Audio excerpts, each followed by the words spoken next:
Expulsé contre Valence, Vinicius Junior écope de 2 matchs de suspension, une décision qui divise. L'année 2025 commence avec une nouvelle polémique autour de Vinicius Junior. Le week-end dernier, lors du match entre le Real Madrid et Valence, le Brésilien a été expulsé après une altercation avec le gardien Stolt Dimitrievski. Le comité de compétition de la Fédération espagnole a rendu son verdict hier, 2 matchs de suspension pour l'ailier madrilène. Une sanction jugée relativement clémente par les médias proches du Real Madrid, car l'arbitre n'a pas qualifié son geste d'agression. Cependant, cette décision fait polémique en Espagne, notamment à Valence et en Catalogne. Le quotidien valencien Super Deport a exprimé son indignation. Vinicius jouera la Supercoupe, 2 matchs de suspension seulement, grâce au rapport arbitral où pouvait-on lire en une. Sergio Arlandi, journaliste du même média, a critiqué durement le joueur dans un article. Une fois de plus, Vinicius Junior a laissé une image déplorable à Mestalla. Il est difficile de défendre un tel comportement. Le Real Madrid, avec Ancelotti en tête, persiste à dépeindre ce joueur comme une victime. Mais comment peut-on ignorer ces provocations constantes envers les supporters valenciens? Je l'ai vu et entendu, il n'a cessé de se moquer d'eux. C'est un comportement indigne d'un prétendu 2e meilleur joueur au monde, derrière Rodri. Arlandi ne s'arrête pas là, Ancelotti dit qu'être Vinicius Junior n'est pas facile. Pourtant, c'est assez simple, il suffit de jouer au football, d'être rapide, technique, mais aussi polémique. Ce joueur passe son temps à protester, à tomber pour obtenir des fautes et à nier l'évidence, que ce soit sur le terrain ou devant les médias. Ce qui le différencie de Rodri, le véritable meilleur joueur du monde, c'est son incapacité à se concentrer uniquement sur le jeu. En Catalogne, la sanction a également été jugée insuffisante. Mundo Deportivo a titré « Scandale Vinicius », tandis que Sport a qualifié la décision de ridicule. En revanche, à Madrid, Marca et AS ont salué la clémence du comité, rappelant que les accusations de chants racistes n'ont pas été confirmées dans le rapport arbitral. Interrogé à ce sujet, le joueur de Valence Sergi Cano a déclaré « Je n'ai pas entendu de chants racistes, ni mes coéquipiers. Si cela s'est produit, c'est regrettable. Mais s'il n'y en avait pas et qu'on prétend le contraire, c'est tout aussi grave. Il faut vérifier avant de juger. » Quoi qu'il en soit, cette affaire renforce l'image controversée de Vinicius Junior. S'il est un talent exceptionnel, son attitude continue de diviser le monde du football. Selon les informations relayées par la presse espagnole, Jude Bellingham, star montante du Real Madrid, pourrait entretenir une relation avec Aitana Ocana, l'une des plus grandes stars de la scène musicale catalane. Les 2 célébrités ont multiplié les indices ces derniers mois, alimentant les rumeurs d'une idylle entre la chanteuse et le footballeur, bien que rien ne soit encore officiellement confirmé. Photos partagées, détails vestimentaires et autres éléments ont alimenté les spéculations, mais aucun des 2 intéressés n'a fait de déclaration officielle. L'émission espagnole Socialité a récemment mis en lumière cette rumeur qui tourne sur les réseaux sociaux depuis quelques semaines. Selon le programme de Telecinco, Aitana et Jude Bellingham auraient commencé à se suivre sur Instagram dès le mois d'août, peu après l'annonce de la séparation d'Aitana avec son ex-compagnon. Cette première interaction a immédiatement suscité l'attention des fans et des médias. Depuis lors, les 2 personnalités échangeraient régulièrement des « likes » sur leurs publications respectives, ce qui a été remarqué par leurs abonnés. Un autre détail qui a attiré l'attention des observateurs est lié aux récentes photos partagées par Aitana. La chanteuse a posté plusieurs images prises au Santiago Bernabéu, le mythique stade du Real Madrid, un lieu qu'elle ne semblait pas fréquenter habituellement. Ces clichés ont alimenté les spéculations, certains se demandant si la présence d'Aitana au stade n'était pas un signe de son intérêt pour le footballeur et, plus spécifiquement, pour Jude Bellingham. Enfin, un détail vestimentaire a également retenu l'attention des plus curieux, Aitana et Bellingham ont été aperçus portant le même t-shirt, à des moments différents. Ces photos ont déchaîné les spéculations, renforçant l'idée d'une possible relation entre les 2 célébrités. Bien que ces indices puissent être interprétés de différentes manières, ils ont suffi à faire naître un vif intérêt médiatique et à faire parler les fans des 2 stars. Cependant, bien que les rumeurs se multiplient et que les indices s'accumulent, aucun des 2 concernés n'a confirmé officiellement leur relation. Ainsi, cette histoire, qui suscite déjà un grand intérêt dans les médias, laisse encore planer le mystère et continue de captiver l'attention du public. Pour le moment, il reste à savoir si cette potentielle romance entre la star de la musique espagnole et le prodige anglais du football se confirmera ou si elle n'était qu'une simple rumeur.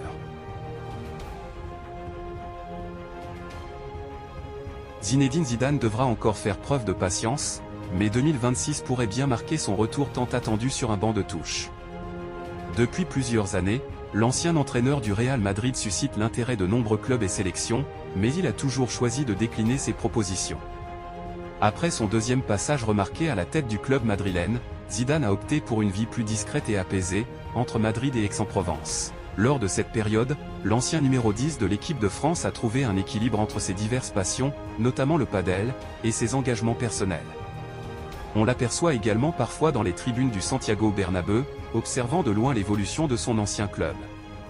Toutefois, Zidane n'a jamais caché qu'il souhaitait retrouver un rôle d'entraîneur. Mais pas n'importe où, pour lui, seule une opportunité exceptionnelle mérite d'être envisagée. Selon les informations révélées ce mercredi matin, Zidane ne devrait pas réintégrer un banc de touche en 2025. Un retour au Real Madrid, à court terme, semble exclu, et l'idée de prendre les rênes d'un autre club ne semble pas non plus l'intéresser. Depuis plusieurs années, une seule ambition semble animer Zizou, diriger l'équipe de France. Cette attente pourrait enfin trouver son aboutissement. Didier Deschamps, actuel sélectionneur des Bleus, a annoncé qu'il quittera ses fonctions après la Coupe du Monde 2026, prévue en Amérique du Nord. Une déclaration officielle faite sur les antennes de TF1, où il a confirmé qu'après 14 ans à la tête de l'équipe nationale, il tirera sa révérence. Arrivé en 2012, Deschamps aura marqué l'histoire du football français avec notamment un titre de champion du monde en 2018. Sans surprise, le nom de Zinedine Zidane revient immédiatement sur le devant de la scène après cette annonce. Véritable légende du football tricolore, Zizou est réclamé depuis plusieurs années par une partie des supporters et des observateurs. L'icône française, double champion d'Europe en tant qu'entraîneur avec le Real Madrid, semble parfaitement correspondre au profil idéal pour succéder à Deschamps. Avec cette échéance de 2026, Zidane pourrait enfin concrétiser un rêve qu'il nourrit depuis des années, prendre en main l'équipe de France. En attendant, le triple vainqueur de la Ligue des Champions continue de se tenir prêt, dans l'ombre, pour saisir cette opportunité unique. Habitué des transferts XXL gratuits, le Real Madrid s'apprête à réitérer cette stratégie cet hiver avec Trent Alexander-Arnold et Alphonso Davies. Au début de l'année 2025, le club madrilène est exactement où il le souhaitait dans les négociations concernant Trent Alexander-Arnold, 26 ans, et Alphonso Davies, 24 ans, deux des latéraux les plus convoités au monde. La stratégie du Real est claire, pousser les joueurs à repousser toute prolongation de contrat avec leurs clubs actuels, afin de faciliter les négociations directes. Depuis juillet dernier, les dirigeants madrilènes ont adopté une position ferme avec Alphonso Davies, le latéral gauche canadien du Bayern Munich. Plutôt que de se lancer dans une surenchère avec le club bavarois, ils lui ont conseillé de suivre l'exemple de Kylian Mbappé, attendre la fin de son contrat ou saisir l'opportunité d'un transfert avantageux. Tu dois faire comme Mbappé, auraient suggéré les responsables du club, rappelant les précédents réussis du Real avec David Alaba et Antonio Rudiger, qui sont arrivés gratuitement. Davies a suivi cette consigne, bien que son transfert soit encore en discussion, le Real Madrid reste confiant quant à une arrivée à coût réduit l'été prochain. Les négociations avancent avec subtilité, entre tension et bluff. La situation d'Alexander-Arnold semblait plus fluide en début de saison grâce à des échanges positifs avec son entourage. Toutefois, la récente blessure de Dani Carvajal a ajouté de l'urgence à ce dossier. Le Real a donc intensifié ses démarches ces dernières semaines et engagé des discussions directes avec la direction de Liverpool. Bien qu'un transfert en janvier reste complexe, les discussions restent ouvertes. Le club madrilène dispose de tout le mercato hivernal pour tenter de conclure un accord. Ces démarches confirment l'efficacité de la stratégie du Real Madrid. Au-delà des résultats immédiats, le club impressionne par son sérieux et son pouvoir de séduction, attirant l'attention des joueurs et le respect des autres clubs. Que ce soit pour Davies ou Alexander-Arnold, le Real avance méthodiquement pour renforcer ses ailes défensives, démontrant sa capacité à négocier des transferts intelligents, souvent à bas prix. Depuis son arrivée au Real Madrid, Kylian Mbappé est sous le feu des projecteurs, et ses performances suscitent des analyses variées. Alors que Jorge Valdano s'était récemment exprimé sur les premiers mois de l'international français en Liga, c'est désormais au tour de David Villa, ancien attaquant emblématique du FC Barcelone, de donner son avis. Lors d'une interview accordée aux médias espagnols AS, le champion du monde 2010 a évoqué la phase d'adaptation que traverse Mbappé depuis son transfert. Kylian Mbappé est dans un processus d'adaptation qui est non seulement normal, mais aussi essentiel pour un joueur de haut niveau comme lui. David Villa, lui-même ancien buteur prolifique, n'est pas alarmé par le début de saison mitigé de Mbappé sur le plan de l'efficacité devant le but.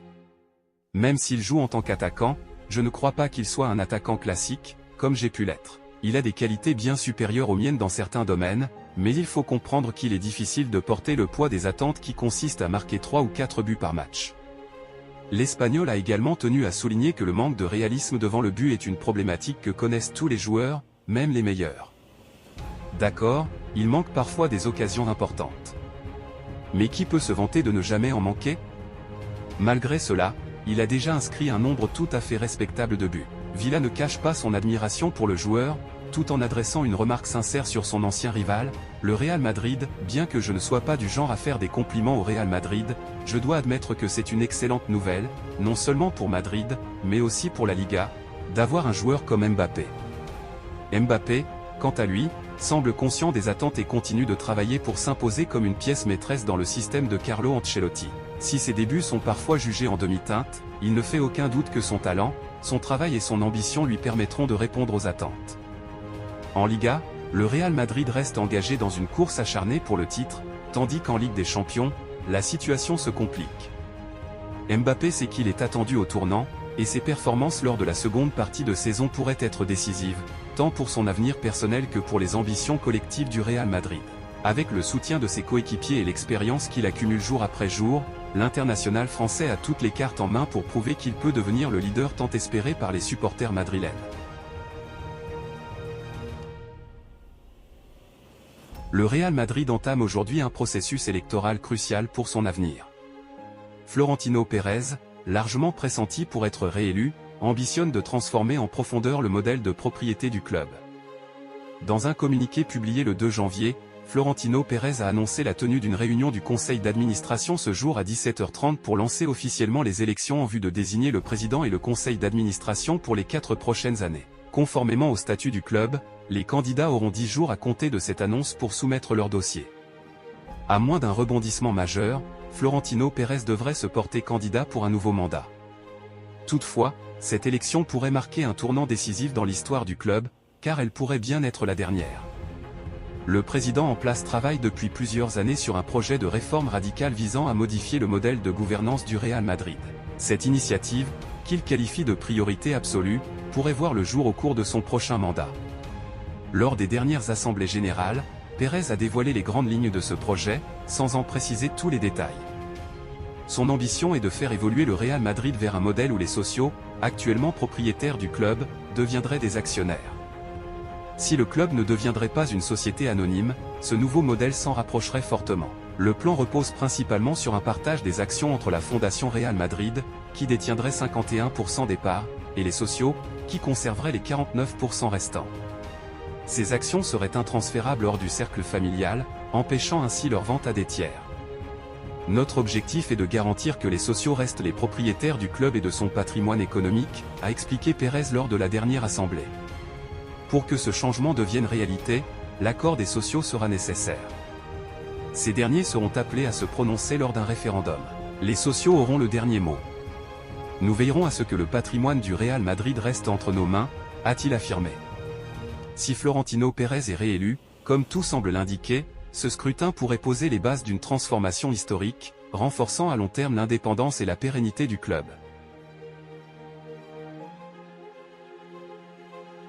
Le Real Madrid reçoit une excellente nouvelle avant la demi-finale de la Supercoupe d'Espagne contre Majorque, qui se tiendra en Arabie Saoudite. David Alaba, défenseur emblématique de l'équipe, fait partie du groupe convoqué par Carlo Ancelotti. Ce retour est très attendu, car Alaba n'a disputé aucun match en 2024, une absence prolongée qui a laissé un vide important dans la défense des Merengues. Victime d'une grave blessure, une rupture des ligaments croisés survenue en fin d'année 2023, l'international autrichien de 32 ans avait dû se tenir éloigné des terrains pendant plusieurs mois. Son absence a obligé Carlo Ancelotti à chercher des solutions alternatives en défense, d'autant plus que d'autres cadres de l'arrière-garde, comme Dani Carvajal et Eder Militao, sont eux aussi indisponibles pour cause de blessure.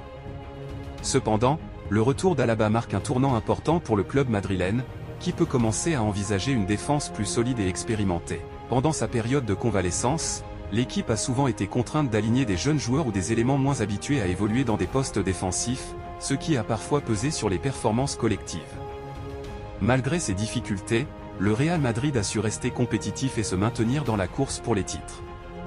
La présence d'Alaba dans le groupe pour la Supercoupe d'Espagne est un signe encourageant pour les supporters, qui espèrent voir leur équipe revenir à son meilleur niveau pour cette deuxième partie de saison. L'objectif des Merengues est clair, soulever un nouveau trophée en Arabie Saoudite. Avec un joueur aussi polyvalent et expérimenté qu'Alaba, qui peut évoluer à la fois en défense centrale, sur les côtés ou même au milieu de terrain, Carlo Ancelotti dispose d'une arme précieuse pour renforcer son dispositif. Le défenseur, connu pour sa vision de jeu, sa qualité de relance et son leadership, pourrait jouer un rôle crucial dans cette confrontation face à Majorque.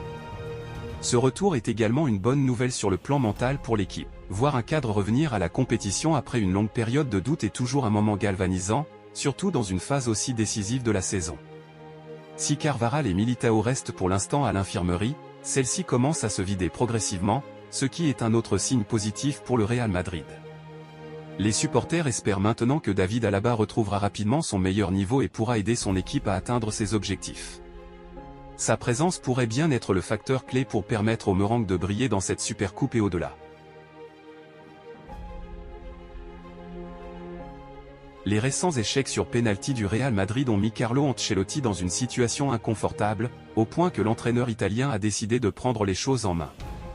L'équipe madrilène a en effet manqué plusieurs tentatives cruciales ces dernières semaines, un problème que le coach juge inacceptable. Je n'ai pas aimé que nous ayons raté autant de pénaltys. Si nous les avions transformés, tout aurait été différent. Je veux clarifier cette situation, pour nous comme pour l'équipe, a déclaré Carlo Ancelotti en conférence de presse avant le match contre Deportiva Minra en Coupe du Roi. Ses propos résonnent avec ceux qu'il avait tenus après le match face à Valence, où Jude Bellingham avait échoué dans l'exercice.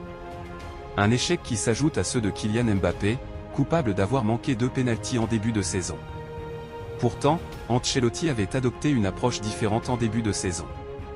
Il avait décidé de laisser les joueurs gérer eux-mêmes cette responsabilité. Les tireurs désignés étaient initialement Kylian Mbappé et Vinicius Junior. Cependant, Jude Bellingham, grâce à son ascension rapide et à son influence sur le terrain, s'était naturellement invité dans les discussions lorsque l'occasion se présentait. Cette méthode de gestion participative semblait logique pour un groupe de stars, mais les récents échecs ont poussé l'entraîneur à revoir sa copie. D'après la radio espagnole COPE, Carlo Ancelotti a tranché. Vinicius Junior sera désormais le premier tireur pour les pénaltys. Ce choix repose sur un bilan impressionnant, l'ailier brésilien n'a jamais échoué dans cet exercice avec le Real Madrid, transformant ses 7 tentatives sous le maillot blanc. Cependant, son bilan est moins parfait avec le Brésil, où il n'a marqué qu'un pénalty sur 3 tentatives. Quant à la hiérarchie des remplaçants, elle reste floue pour l'instant. Toutefois, les indices laissent penser que Kylian Mbappé conservera son rôle de deuxième tireur, suivi par Jude Bellingham, comme cela avait été établi en début de saison. Cette réorganisation témoigne de l'importance que Carlo Ancelotti accorde aux détails dans la quête des titres. Avec une telle concentration de talents offensifs, il espère éliminer ces petits défauts qui pourraient coûter cher à son équipe lors des grands rendez-vous.